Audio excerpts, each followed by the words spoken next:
ಎಲ್ರಿಗೂ ನಮಸ್ಕಾರ. Last year ಒಂದು ವಿಡಿಯೋ ಅಪ್ಲೋಡ್ ಮಾಡಿದ್ದೆ ಹೇರ್ ಆಯಿಲ್ ಬಗ್ಗೆ. ನಾನು ತುಂಬ ವರ್ಷಗಳಿಂದ ಬಳಸ್ತಿರೋಂಥ ಹೇರ್ ಆಯಿಲ್ ಬಗ್ಗೆ ಒಂದು ವಿಡಿಯೋ ಮಾಡಿದಾಗ ತುಂಬ ಚೆನ್ನಾಗಿ ರೆಸ್ಪಾನ್ಸ್ ಬಂತು. ಸುಮಾರು 8 ತಿಂಗಳಾಗಿರ್ಬೋದು ಈ ವಿಡಿಯೋ ಅಪ್ಲೋಡ್ ಮಾಡಿ. ಹಾಗೆ ತುಂಬ ಕ್ವಶನ್ಸ್ ಕೂಡ ಬಂದವು.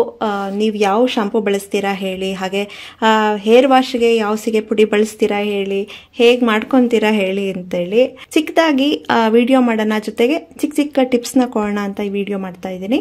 ಹಾಗೆ ಹೇರ್ ಆಯಿಲ್ ಅಪ್ಲೋಡ್ ಮಾಡಿದಾಗ ಈರುಳ್ಳಿ ಬಳಸಿದ್ದೀರಾ, ಇದು ಹಾಳಾಗಲ್ವಾ, ಸ್ಮೆಲ್ ಬರಲ್ವಾ ಅಂತ ಹೇಳಿದ್ರು. ನೋಡಿ, ಸುಮಾರು 8 ತಿಂಗಳಾಗಿದೆ. ಅವತ್ತಿಗಿಂತಲೂ ಇವತ್ತೇ ಒಳ್ಳೆ ಘಮಘಮ ಅಂತಿದೆ.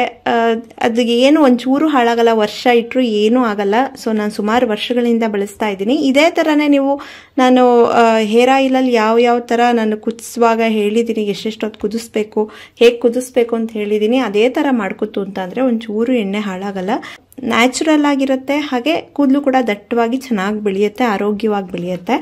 ಮತ್ತೆ ಹೇರ್ ವಾಶ್ಗೆ ಅಂದರೆ ನಾನು ಸಿಗೆ ಪುಡಿನೇ ಬಳಸೋದು. ಸಿಗೆ ಪುಡಿ, ಸುಜ್ಜುಲ್ ಪುಡಿ ಎರಡನ್ನೂ ಮಿಕ್ಸ್ ಮಾಡಿ ಇಟ್ಕೊತೀನಿ. 1 kg ಸಿಗೆ ಪುಡಿ ತಗೋತು ಅಂತಂದರೆ ಒಂದು 1/4 kg ಅಥವಾ 1/4 kgಗಿಂತಲೂ ಹೆಚ್ಚು, ಒಂದು ಅರ್ಧ kgವರೆಗೂ ಹಾಕೋಬಹುದು. ಇನ್ನೂ ಜಾಸ್ತಿ ಹಾಕೋತು ಅಂತಂದರೆ ಇದು ಕಂಡೀಷನರ್ ಅಲ್ಲ, ಒಂಥರ ಪೂರ್ತಿ ಲೋಳೆ ಥರ ಆಗ್ಬಿಡುತ್ತೆ, ಜಿಡ್ಡೋಗಲ್ಲ. ಸೊ 1 kg ನೀವು ಸಿಗೆ ಪುಡಿಗೆ ಒಂದು ಅರ್ಧ kgವರೆಗೂ, 1/4 kgಯಿಂದ ಅರ್ಧ kgವರೆಗೂ ಈ ಸುಜ್ಜುಲ್ ಪುಡಿ ಅಥವಾ ಚಿಗರೆ ಪುಡಿನ ಮಿಕ್ಸ್ ಮಾಡ್ಕೊಂಡ್ರೆ ನೀಟಾಗಿ ಜಿಡ್ಡೆಲ್ಲ ಹೋಗುತ್ತೆ, ಕಂಡೀಷನಿಂಗ್ ಆರ್ಗೂ ಇರುತ್ತೆ. ಇದ್ರ ಜೊತೆಗೆ ನಾನು ಒಂದು 1/4 kg ಅಕ್ಕಿ, ಮತ್ತೆ ಒಂದು ಅರ್ಧ kg ಕಡಲೆಬೇಳೆ, ಅರ್ಧ kg ಹೆಸರು ಕಾಳು, ಮತ್ತೆ ಒಂದು 50 ಗ್ರಾಮ್ನಷ್ಟು ಮೆಂತ್ಯ ಹೆಚ್ಚು ಹಾಕ್ಬಾರ್ದು, ಕೂದಲಿಗೆ ಹಂಗೆ ಅಂಟ್ಕೊಂಡ್ಬಿಡುತ್ತೆ. ಆಮೇಲೆ ನೀವು ಎಷ್ಟು ನೀರು ಹಾಕಿದ್ರೂ ಹೋಗೋದೇ ಇಲ್ಲ. ಒಂದು 50 ಗ್ರಾಮ್ ತಗೊಳ್ಳಿ. ಇದಿಷ್ಟನ್ನು ಬಿಸಿಲಿನಲ್ಲಿ ಚೆನ್ನಾಗಿ ಒಣಗಿಸ್ಬಿಟ್ಟು ಪುಡಿ ಮಾಡಿ ಇಟ್ಕೋಬೇಕು. ಮಿಲ್ನಲ್ಲೇ ಪುಡಿ ಮಾಡಿಸ್ಕೊಳ್ಳಿ, ಸಣ್ಣಕ್ಕೆ ನುಣ್ಣಕ್ಕಾಗುತ್ತೆ. ಇದು ಒಳ್ಳೆ ಕಂಡೀಷನರ್. ನೀವು ಫೇಸ್ ಪ್ಯಾಕ್ಗಾದ್ರೂ ಹಾಕೋಬಹುದು, ಹೇರ್ ಪ್ಯಾಕ್ಗಾದ್ರೂ ಹಾಕೋಬಹುದು. ಇದನ್ನ ಈ ತರ ಸೆಪರೇಟ್ ಆಗಿ ಮಿಲ್ ಮಾಡಿ ಇಟ್ಕೊಂತೀನಿ. ಇದು ಸಿಗೆ ಪುಡಿ ಜೊತೆಗೆ ಮಿಕ್ಸ್ ಮಾಡ್ತು ಅಂತಂದ್ರೆ ಹುಳು ಹತ್ಬಿಡುತ್ತೆ.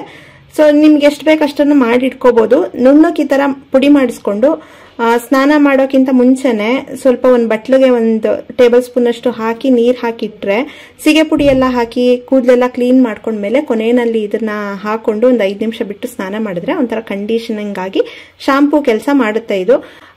ಇಲ್ಲ ನಮಗೆ ಅಷ್ಟೊಂದು ಟೈಮ್ ಇಲ್ಲ ಅಂದ್ರೆ, ನನ್ನ ಮಕ್ಕಳು ಅಷ್ಟೇ ಇದನ್ನ ತುಂಬಾ ಬಳಸಲ್ಲ, ವಾರಕ್ಕೊಂದ್ಸಲ ಹಾಕೋತಾರೆ. ಸ್ಕೂಲ್ಗೆ ಹೋಗಕ್ಕೆ ಟೈಮ್ ಆಗಿರುತ್ತಲ್ಲ, ಸಿಗೆ ಪುಡಿಲೆಲ್ಲ ಕ್ಲೀನಾಗಿ ವಾಶ್ ಮಾಡಿಕೊಂಡು ಕೊನೆಯಲ್ಲಿ ಒಂಚೂರು ಶಾಂಪೂ ಬಳಸ್ತಾರೆ. ಅದು ನೋಡಿ ಕಡಿಮೆ ಕೆಮಿಕಲ್ಸ್ ಇರೋ ಅಂತ ಶಾಂಪೂನ ತಂದಿಟ್ಟಿರ್ತೀನಿ. ನಿಮಗೆ ಅದ್ರ ಬಗ್ಗೆ ಬೇಕು ಅಂತಂದ್ರೆ ಡಿಸ್ಕ್ರಿಪ್ಷನ್ ಅಲ್ಲಿ ಲಿಂಕ್ ಇಟ್ಟಿರ್ತೀನಿ, ಚೆಕ್ ಮಾಡ್ಕೊಳ್ಳಿ. ನೋಡಿ, 4 ಪ್ಯಾಕೆಟ್ ಅಂದ್ರೆ 1 kg ಅಷ್ಟು ಸಿಗೆ ಪುಡಿಗೆ 1/4 kg ಹಾಕೋತಾ ಇದ್ದೀನಿ. ನಾನು ಕಾರ್ತಿಕ ಸಿಗೆ ಪುಡಿ ಕೂಡ ಮಿಕ್ಸ್ ಮಾಡ್ತಾ ಇದ್ದೀನಿ. ಅದಿಲ್ಲ ಅಂತ ಅಂದ್ರೆ ಅರ್ಧ kg ಅಷ್ಟು ಈ ಚಿಗರೆ ಪುಡಿ ಯೂಸ್ ಮಾಡ್ಬೋದು. ಸುಜ್ಜುಲ್ ಪುಡಿ ಅಂತ ಕರಿತೀವಿ ನಾವು, ಚಿಗರೆ ಪುಡಿ ಅಂತ ಇರುತ್ತೆ. ಸೊ ಇದು ಒಳ್ಳೆ ಕಂಡೀಷನರ್.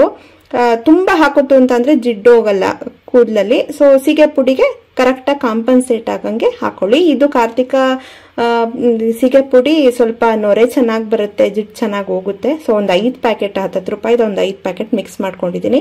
1 kg ಸಿಗೆ ಪುಡಿ, ಒಂದು ಅರ್ಧ kg ಅಷ್ಟು ಸುಜ್ಜುಲ್ ಪುಡಿ, ಹಾಗೆ ಒಂದು 5 ಪ್ಯಾಕೆಟ್ ಅಷ್ಟು ಕಾರ್ತಿಕ ಸಿಗೆ ಪುಡಿನ ಹಾಕೊಂಡು ಇದಿಷ್ಟನ್ನು ಮಿಕ್ಸ್ ಮಾಡಿಕೊಂಡು ಬಾಕ್ಸ್ಗೆ ಫಿಲ್ ಮಾಡಿ ಇಟ್ಕೊತೀನಿ. ಇದು ನೀವು ಒಂದು ಪ್ಲಾಸ್ಟಿಕ್ ಬಾಕ್ಸ್ನ ತಗೊಂಡು ಎಲ್ಲ ಒಟ್ಟಿಗೆ ಹಾಕಿ ಶೇಕ್ ಮಾಡಿದ್ರೆ ಅದೆಲ್ಲ ಮಿಕ್ಸ್ ಆಗುತ್ತೆ. ಈ ತರ ಮಿಕ್ಸ್ ಮಾಡಕ್ಕೆ ಸ್ವಲ್ಪ ಘಾಟ್ ಆಗುತ್ತೆ ಮನೆಯೆಲ್ಲ.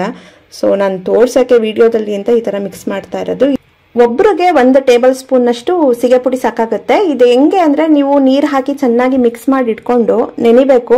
ಒಂದ್ಸಲ ನೀರು ಹಾಕೊಂಡು ಕೂದಲೆಲ್ಲ ನೆಂದ್ಮೇಲೆ 1/4 ಭಾಗದಷ್ಟು ಕಲಸಿರೋ ಅಂತ ಸಿಗೆ ಪುಡಿನ ಹಾಕೊಂಡು ಉಚ್ಕೊಂಡು ನೀರೆಲ್ಲ ಹಾಕಿ ಕ್ಲೀನ್ ಮಾಡಿದ್ಮೇಲೆ ಉಳ್ದಿದ್ ಮತ್ತೆ ಇನ್ನೊಂದು 1/4 ಭಾಗ ಉಳಿಸ್ಕೊಂಡಿರ್ತೀರಲ್ಲ, ಅದನ್ನ ಹಾಕೋದ್ರಿಂದ ಕೊನೆಯಲ್ಲಿ ಏನಾನ ಜಿಡ್ಡು ಉಳ್ದಿದ್ರು ಅವಾಗ ಕ್ಲೀನ್ ಆಗುತ್ತೆ, ನೊರೆ ಬರುತ್ತೆ. ಕೊನೆಯಲ್ಲಿ ಜಿಡ್ಡೆಲ್ಲ ಹೋಗಿದೆ ಅಂತ ಅಂದ್ರೆ, ನೊರೆ ಬಂತು ಅಂತ ಅಂದ್ರೆ ಕೊಬ್ಬರಿ ಎಣ್ಣೆ ಹಾಕಿರ್ತೀವೋ, ಕೈ ಎಣ್ಣೆ ಹಾಕಿರ್ತೀವೋ, ಚೆನ್ನಾಗಿ ಜಿಡ್ಡೆಲ್ಲ ಕ್ಲೀನ್ ಆಗಿದೆ ಅಂತ.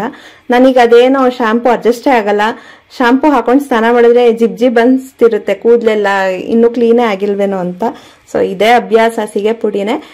ಶಾಂಪೂ ಬಳಸೋದೇ ಇಲ್ಲ ಅಂತ ಏನಿಲ್ಲ. ಎಲ್ಲಾನ ಫಂಕ್ಷನ್ಗೆ ಹೋಗ್ಬೇಕು ಅಂದ್ರೆ ಅಥವಾ ಹೊರಗಡೆ ಏನಾನ ಹೋಗ್ಬೇಕು ಅಂತಂದ್ರೆ ಸಿಗೆ ಪುಡಿಲಿ ಫಸ್ಟ್ ಕ್ಲೀನ್ ಮಾಡ್ಕೊಂಡ್ಮೇಲೆ ಕೊನೆಯಲ್ಲಿ ಒಂಚೂರು ಶಾಂಪೂ ಹಾಕೊಂತೀನಿ. ಅದು ಎಲ್ಲ ಇನ್ಸ್ಟೆಂಟ್ ಆಗಿ ಶೈನಿಂಗ್ ಕೊಡುತ್ತಷ್ಟೇ. ಬಟ್ ತುಂಬಾ ಕೆಮಿಕಲ್ಸ್ ಇರೋ ಅಂಥದ್ದು ಯೂಸ್ ಮಾಡಬಾರ್ದು. ಹಾಗೆ ತುಂಬಾ ಜನ ತಲೆಗೆ ಸ್ನಾನ ಮಾಡಿದ ಕೂಡಲೇ ಹೇರ್ ಡ್ರೈಯರ್ ಯೂಸ್ ಮಾಡಿಬಿಡ್ತಾರೆ ಕೂದಲು ಒಣಗಿಸ್ಕೊಳ್ಳೋದಕ್ಕೆ. ಆದಷ್ಟು ನೀವು ನ್ಯಾಚುರಲ್ ಆಗಿ ಯಾವುದನ್ನೇ ಆಗಲಿ ಸ್ವಲ್ಪ ಸೂರ್ಯನ ಬಿಸಿಲಿನಲ್ಲಿ ಕೂದಲನ್ನ ಒಣಗಿಸ್ಕೊಳ್ಳೋದಾಗ್ಬೋದು, ಅದೆಲ್ಲ ಮಾಡೋದ್ರಿಂದ ಒಳ್ಳೇದು. ನೀವು ನೋಡಿ ಯೂಶಲಿ ಹೇರ್ ಡ್ರೈ ಎಲ್ಲ ರೆಗ್ಯುಲರ್ ಆಗಿ ಮಾಡೋರು, ಶಾಂಪೂ ಬಳಸೋರು ಅಥವಾ ತುಂಬಾ ಪೊಲ್ಯೂಷನ್ ಅಲ್ಲೆಲ್ಲ ಹೊರಗಡೆ ಓಡಾಡೋರು ಸರಿಯಾಗಿ ಮೇಂಟೈನ್ ಮಾಡ್ಲಿಲ್ಲ ಅಂದ್ರೆ ಒಂಥರ ಜೀವನ ಇಲ್ವೇನೋ ಇವ್ರ ಕೂದಲಲ್ಲಿ ಇನ್ನಂಗಿರುತ್ತೆ. ಅಷ್ಟು ಹೊರಟಾಗಿರುತ್ತೆ, ಸ್ಪ್ಲಿಟ್ಸ್ ಇರುತ್ತೆ. ಸೊ ನನ್ನ ಕೂದಲಲ್ಲಂತೂ ಸ್ಪ್ಲಿಟ್ಸ್ ಇಲ್ಲ, ನ್ಯಾಚುರಲ್ ಆಗಿ ಮುಟ್ಟಿದ್ರೆ ಗೊತ್ತಾಗುತ್ತೆ, ಒಂಥರ ರೇಷ್ಮೆ ತರ ಇರುತ್ತೆ. ಇದು ಹಾಕದ ಕೂಡಲೇ ಒಂದೇ ವಾರದಲ್ಲಿ ದಟ್ಟವಾಗಿ ಬೆಳೆಯುತ್ತೆ, ಉದ್ದಕ್ಕೆ ಬೆಳೆಯುತ್ತೆ. ಸೊ ಅದೆಲ್ಲ ನಿಜವಾಗ್ಲೂ ಸುಳ್ಳು. ಇರೋದ್ರಲ್ಲಿ ನ್ಯಾಚುರಲ್ ಆಗಿ ಚೆನ್ನಾಗಿರ್ಬೇಕು, ನೈಸರ್ಗಿಕವಾಗಿರ್ಬೇಕು ಅಂತ ಅನ್ನೋದಕ್ಕೆ ಬಳಸೋದಷ್ಟೇನೆ. ನಾವು ಹೊಟ್ಟೆಗೆ ಏನ್ ಹಾಕೊಂತೀವಿ ಅದು ಕೂಡ ಇಂಪಾರ್ಟೆಂಟ್. ತುಂಬಾ ಎಣ್ಣೆ ಪದಾರ್ಥಗಳನ್ನ ಅಥವಾ ಲೈಫ್ ಸ್ಟೈಲ್ ಸರಿಯಾಗಿ ಇಟ್ಕೊಳ್ದಲೆ ನೀರು, ನಿದ್ದೆ, ಊಟ ಎಲ್ಲ ಡಿಸ್ಟರ್ಬ್ ಮಾಡ್ಕೊಂಡು ಇತ್ತು ಅಂತ ಅಂದ್ರೆ ನೀವು ಮೇಲ್ಗಡೆ ಏನ್ ಹಚ್ಚಿದ್ರು ಅಷ್ಟೇನೆ ಸೊ ಕೂದಲು ಉದ್ರೋದು ಆಗೇ ಆಗುತ್ತೆ. ಸೊ ಫಸ್ಟ್ ನಮ್ಮ ಲೈಫ್ ಸ್ಟೈಲ್ನ ಕರೆಕ್ಷನ್ ಚೆನ್ನಾಗಿ ಇಟ್ಕೋಬೇಕು. ಜೊತೆಗೆ ಇವನ್ನೆಲ್ಲ ಸ್ವಲ್ಪ ನ್ಯಾಚುರಲ್ ಆಗಿ ಸಿಗೋ ಅಂಥದ್ದು ಬಳಸ್ತು ಅಂತ ಅಂದ್ರೆ ಚೆನ್ನಾಗಿರುತ್ತೆ, ಕೂದಲು ಕೂಡ ಚೆನ್ನಾಗಿರುತ್ತೆ. ನೋಡಿ ನಾನು ಬಳಸೋದು ನಾನು ಹೇಳ್ತಾ ಇದ್ದೀನಿ ಅಷ್ಟೇನೆ.